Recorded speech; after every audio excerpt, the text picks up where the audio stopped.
untuk menyampaikan ucapan dan seterusnya menutup dengan rasmi Konvensyen Kerajaan Perpaduan Peringkat Negeri Perak 2024. Majlis dengan hormatnya mempersilakan Yang Amat Berhormat Datuk Seri. Terima kasih. Assalamualaikum warahmatullahi wabarakatuh. Salam sejahtera. Alhamdulillah nahmaduhu wa nusalli ala rasulihil karim.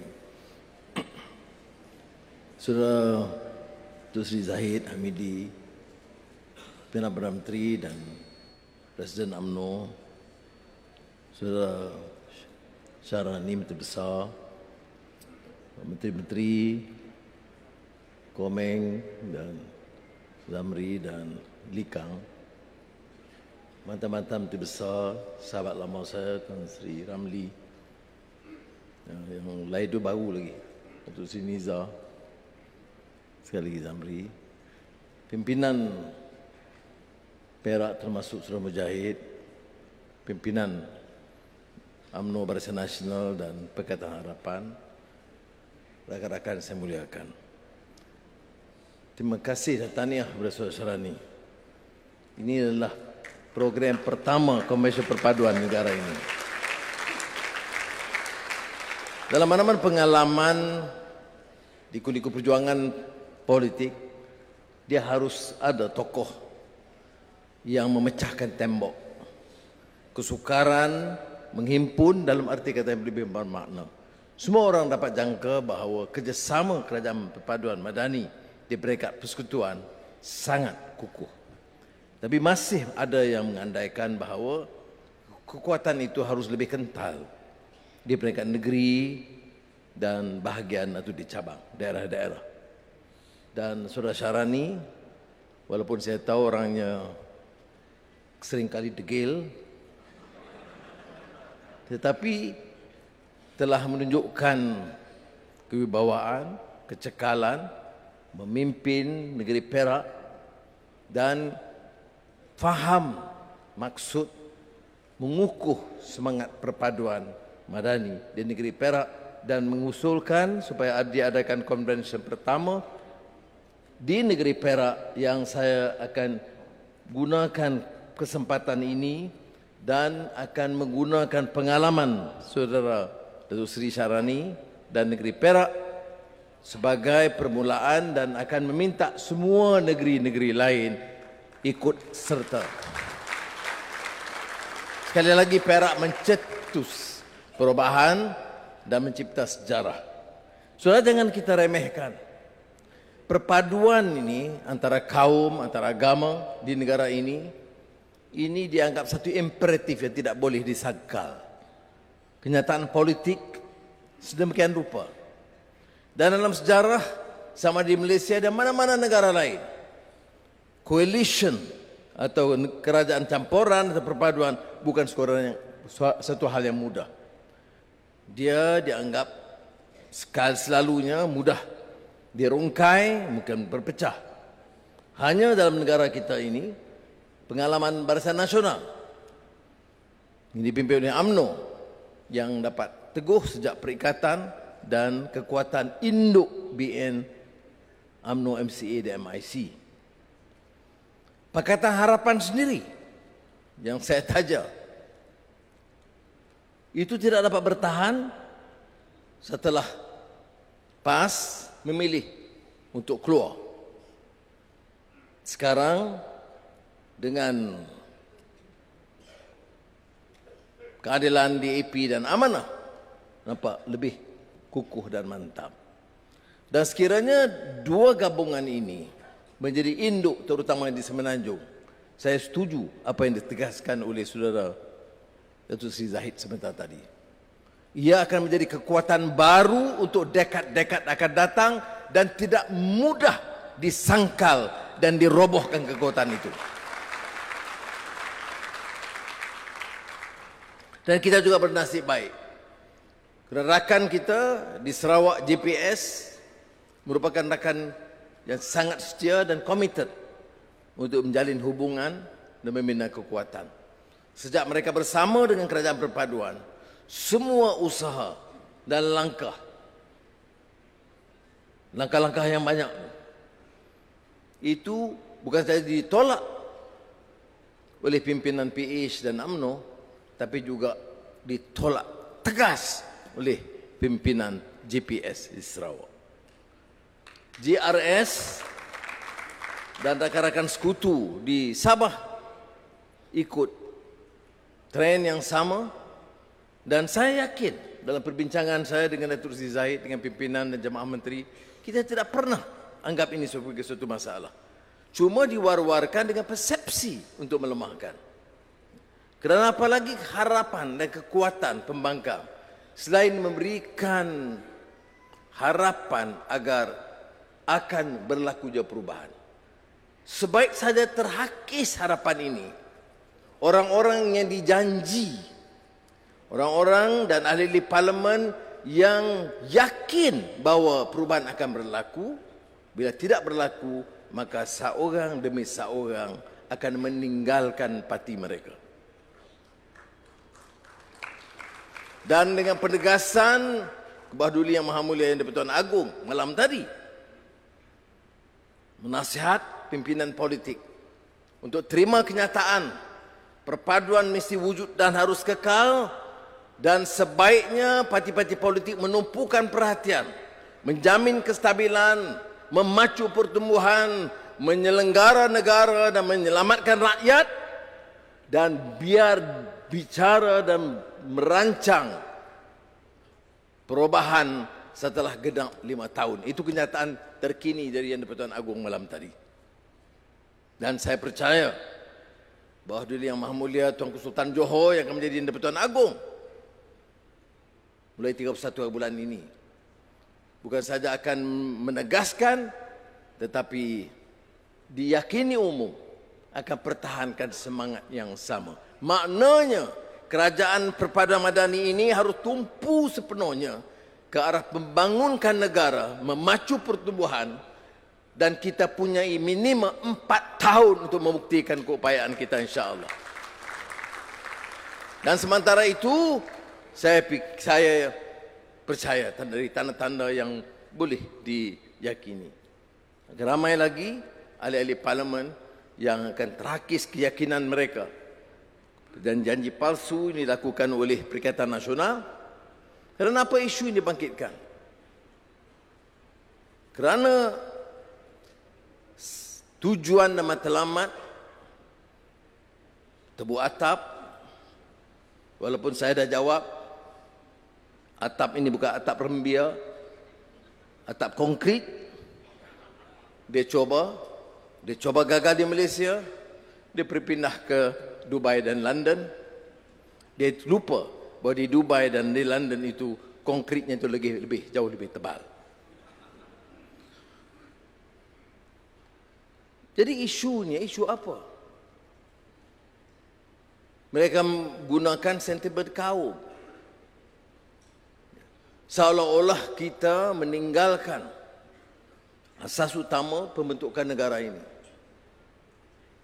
yang termaktub dalam perlembagaan. Saya berulang kali tegaskan di depan teman-teman saya, termasuk pimpinan DAP yang ada. Malah suara pimpinan DAP tidak pernah berganjak dari prinsip mempertahankan semangat perlembagaan negara tercinta. Jadi saya tidak faham mengapa ini dijadikan. Kalau satu-satunya, saya bincang dengan saudara Syarani, satu-satunya isu ini gembar-gemborkan di kampung untuk menyerang UMNO, tentunya Perdana Menteri Datuk Seri Zahid, ialah kerana DAP akan merosakkan dan menggadai prinsip dan kepentingan Melayu. Itu saja modal mereka. Dan orang-orang sebahagian daripada kita mudah sekali terpedaya. Sudah Melayu majoriti, pimpinan utamanya Melayu.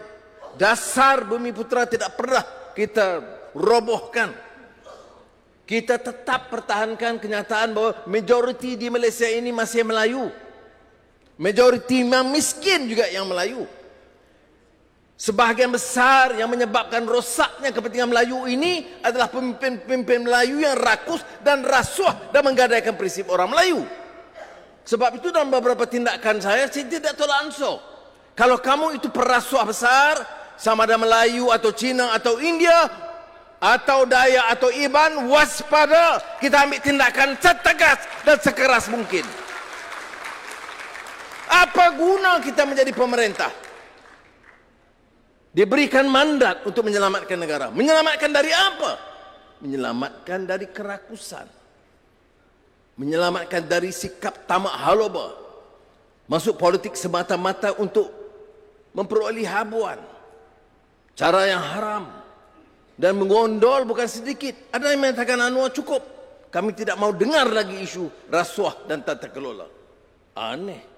Masuk politik, mau jadi pemimpin politik, tapi takut bicara soal governance and corruption. Ada penyakit ini. Orang masuk politik ini untuk membersihkan sistem. Kalau ada anak muda yang tuntut, oh kami mau pimpinan sekarang lebih tegas, menolak rasuah dan penyelewengan, saya salute. Kerana mana-mana negara dalam sejarah pasang surut mesti terima kenyataan bahawa negara itu mungkin luntur dan terhakis apabila idealisme dan nilai dan moralnya terhakis, apabila mula mengambil sikap yang permisif dan kompromi atau toleran terhadap penyalahgunaan kuasa dan rasuah. Baru-baru ini Malaysia terdedah dengan apa yang dibicarakan sebagai rasuah profil tinggi. Kerana selama bertahun-tahun, dan saya tidak nafikan, sebahagian daripada teman-teman saya dalam Pakatan Harapan juga terheret dengan naratif bahawa kleptokrat itu hanya satu orang. Yang lain itu seolah-olah bersih. Termasuk yang menyakau puluhan bilion ringgit. Padahal saudara, kleptokrasi itu a system yang membolehkan pimpinan atau leadership menyakau tanpa soal. Menggondol kekayaan selama puluhan tahun dan tidak ada jentera yang boleh menghadapinya. Tidak ada yang berani menyiasat kerana tidak ada tekad politik. Sebab itu, saya tidak campur dalam urusan satu persatu. Ahli-ahli jemaah menteri, TPM, ahli-ahli menteri tahu. Kita tidak campur satu persatu, kamu siasat si A atau siasat si B atau rampas harta si A atau si B. Arahan kita itu menyeluruh. Siapa sahaja yang dikesan memunggah kekayaan cara haram, menggondol kekayaan berbilion, dahulu apalagi sekarang, tanggungjawab badan penguat kuasaan mestilah bertindak dengan tegas dan berani, dan kita akan pertahankan mereka. Dan ini sesuatu yang berlaku. Saya tidak heran ada NGO, ada cendekiawan, ada kelompok yang anggap mereka itu memang pro hak kebebasan dan sebagainya, yang dikenali sebagai pejuang reformasi, pejuang gerakan anti rasuah, tapi sekonyong-konyong mempertahankan cara terang atau cara halus gulungan perasuah besar ini. Saudara, bagaimana lagi boleh kita selamatkan negara ini? Apa artinya perpaduan dengan kekuatan yang kita bina? Apa artinya kalau tidak kita menggunakan kuasa ini? Hentikan amalan lalu. Negara ini percayalah kaya. Negara ini tidak sepatutnya berdepan dengan permasalahan ekonomi serumit sekarang. Hutang 1+1 campur contingency liability, iaitu government guarantee, mencecah hampir 1.5 triliun. Ya. Orang boleh katakan, mengapa bicara soal lama? Ya saudara, itu bicara soal lama kerana yang sekarang harus bayar. Kalau sudah mau selesaikan dengan bayar segala hutang, piutang itu, tidak mempedulikan, dan terus pinjam, maka tidak ada lagi keyakinan pada sistem ekonomi kita. Ini menuntut kita mengurus ekonomi secara bertanggungjawab dan a responsible economic policy and management. Not necessarily popular. Tapi kita kena ambil tindakan. Kita tak boleh korbankan pendidikan, kesihatan, perasaan asas rakyat yang miskin, yang saya sebut menoktahkan kemiskinan, baiki tandas-tandas sekolah. Dan tahun ini kita tumpu baiki perubahan rakyat yang dikendalikan oleh Pak Menteri di sini. Baiki rumah-rumah polis dan tentera, rumah-rumah penjawat awam yang keadaannya sangat daif, tidak sesuai diduduki oleh mana-mana orang. Ini yang harus kita kerjakan. Dan kebetulan majoritinya Melayu. Tetapi kita tidak jadikan ini sebagai agenda Melayu semata-mata. Agenda Malaysia, agenda rakyat. Seperti mana baiki tandas. 8,600 lebih sekolah-sekolah yang punya tandas yang sangat buruk dan daif untuk anak-anak dan cucu kita belajar. Di negara yang begini hebat, tetapi tandasnya itu tidak boleh digunakan oleh anak-anak kita. Sekolah mana? Majoriti sekolah kebangsaan. Sebahagian kecil sekolah Cina dan banyak juga sekolah-sekolah Tamil. Dan kita selesaikan semua. Pendekatan kita bukan pendekatan kaum, tetapi majoriti memperoleh manfaat ada orang Melayu. Bulan depan, buah pengusi Datuk Seri Zahid, pengusi induk Kongres Ekonomi Bumiputera, dia telah mengumpulkan kekuatan dari kerajaan, dari JLC, dari swasta, dan saya minta supaya diundang juga menteri-menteri bukan Melayu. Untuk apa? Untuk menganjurkan Kongres Ekonomi Bumiputera.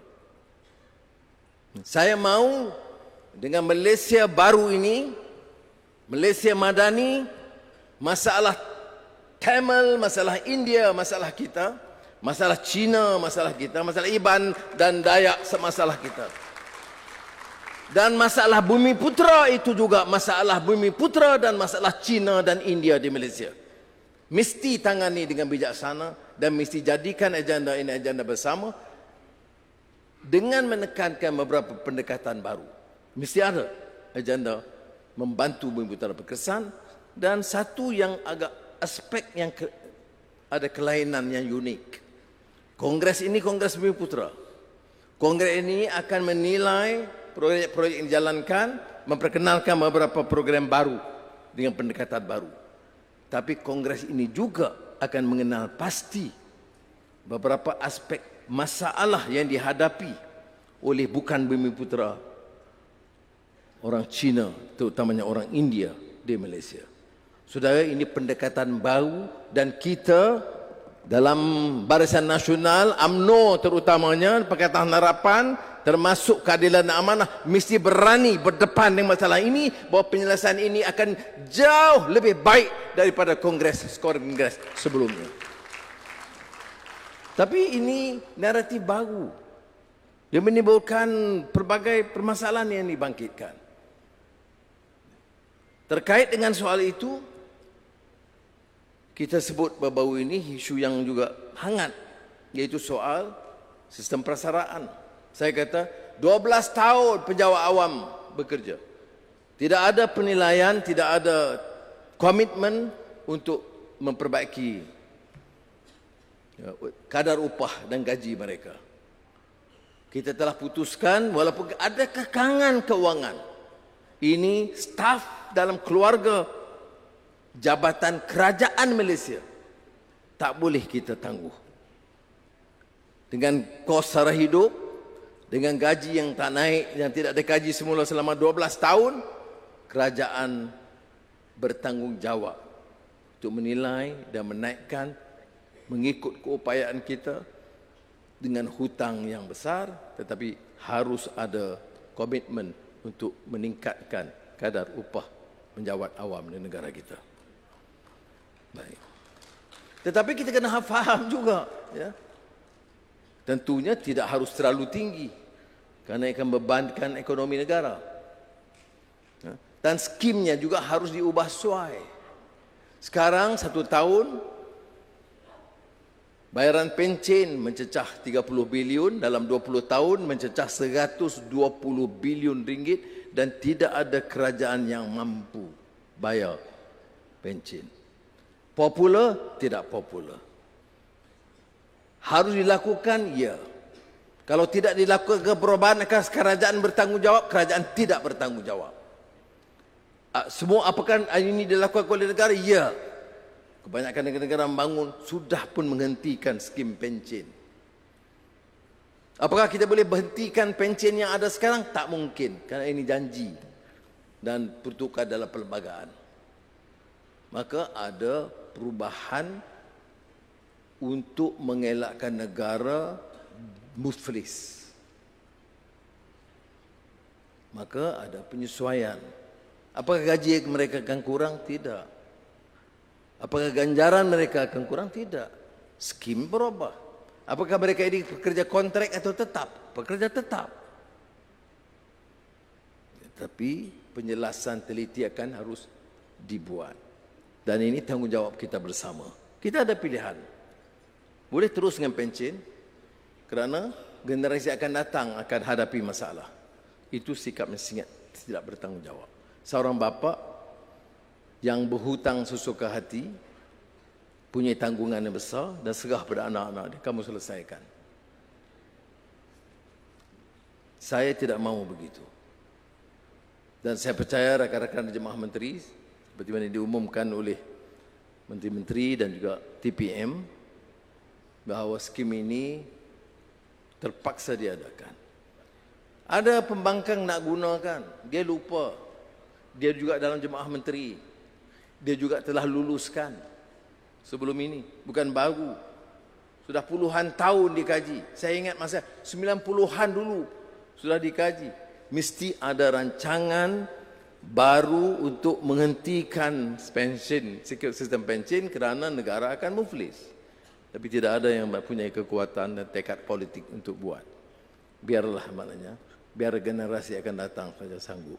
So sudah, this is about leadership. Leadership is the courage to undertake a responsibility and face the difficulties.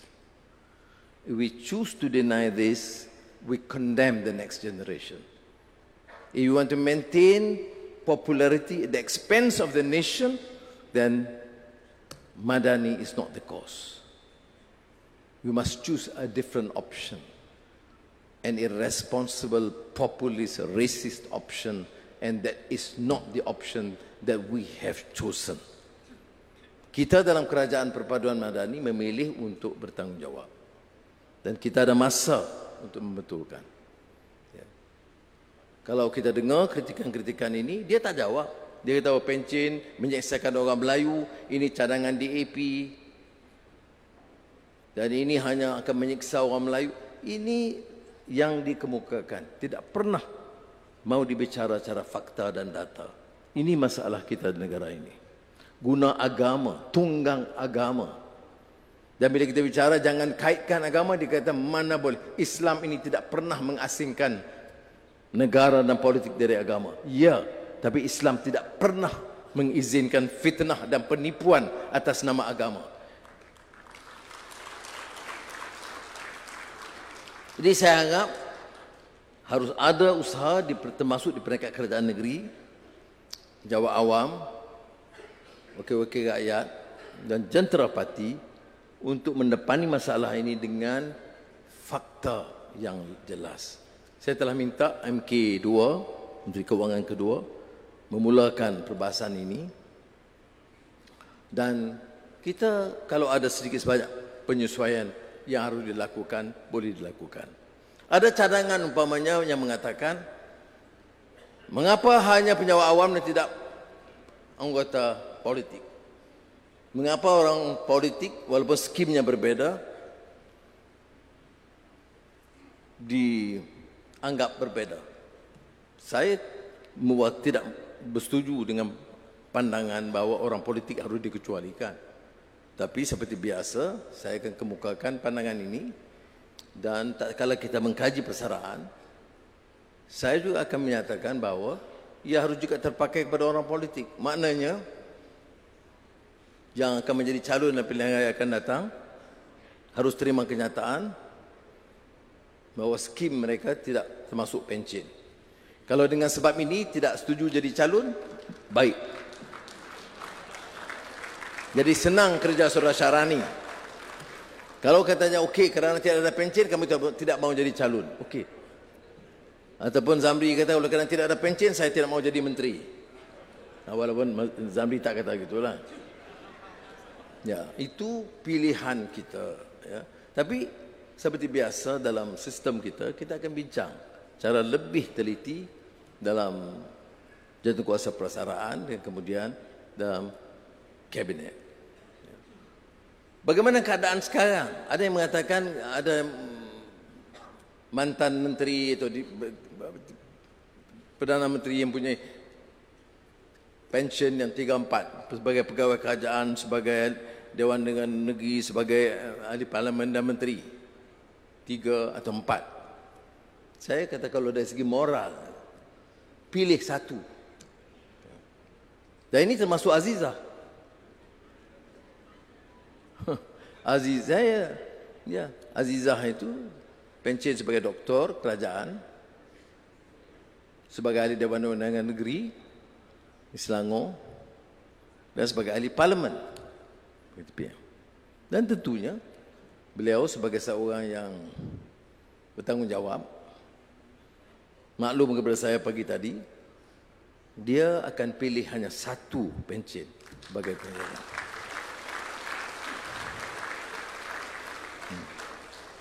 Jadi sudah bagaimana apa yang kata ini satu perkara yang main-main kerana ahli-ahli wakil rakyat telah dipilih. Sudah dipilih untuk tempoh waktu yang tetap. Ya. Dan bila dikaji semula, ini pendirian kita. Sebegitu juga pegawai-pegawai kerajaan. Pegawai-pegawai kerajaan yang sudah dipilih mengikut skim yang tetap, tak boleh dirongkai. Itu peruntukan perlembagaan. Dan ini pula tertakluklah kepada keputusan Jemaah Menteri dan kemudian dibawa ke Parlimen untuk memutuskan secara muktamad. Dan saya sentuh dan singgung perkara ini nak tunjukkan bahawa a responsible government must have the courage to craft policies, undertake programs for the benefit of the nation.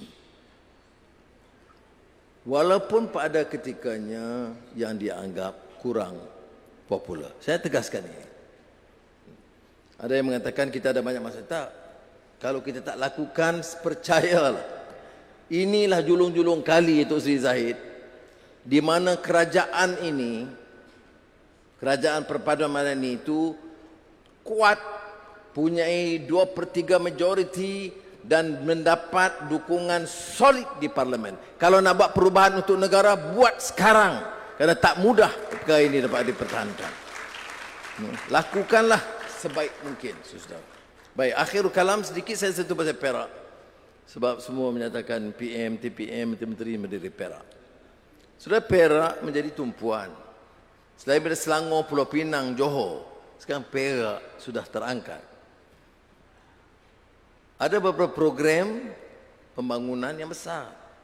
Kita tahu Jili Proton yang mulanya hanya beberapa perancangan joint venture dengan Proton, bikin motorcar, tetapi sekarang sudah menjadi pusat EV, pusat research, Center of Excellence dan University Proton. Tanjung Malim itu akan tentunya berubah corak sebagai kota otomotif yang terkenal di Asia Tenggara. Dalam belanjawan tahun lalu, belanjawan Madani kedua, saya telah mengusulkan supaya selain daripada Kulim High Tech, kita akan bangunkan mulai tahun ini Krian High Tech. yang menumpukan green technology. Dan tentunya prasarana segera air, elektrik dan air yang disediakan dengan investment yang besar untuk kerjaan high-tech dengan persetujuan masih besar dan telah dipersembahkan ke bawah duli Yang Mulia Tuanku Sultan, bahawa kalau air yang disiapkan dan diinvest yang ada lebihannya akan Nampak Syarani terkejut dijual ke Pulau Pinang.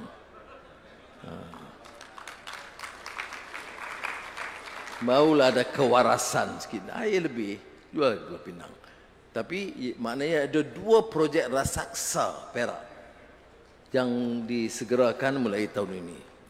Kemudian adalah projek-projek besar, saya tidak mau sebut, sudah tahu kita IPD Tambun itu, IPK Tambun itu akan menjadi salah satu IPK terbesar di negeri Perak dan antara terbesar di Semenanjung Tanah Melayu ini. Jadi saudara, saya percaya banyak lagi yang boleh diusahakan dan saya ucap tahniah kepada Menteri Besar kerana beliau telah mengurus dan mengendali kerajaan dengan begitu baik dan dapat menambah keyakinan pelaburan. Dan dalam beberapa pertemuan, cuma satu pertemuan panjang dengan saya di pejabat di Kuala Lumpur, dia bawa berpuluh-puluh cadangan projek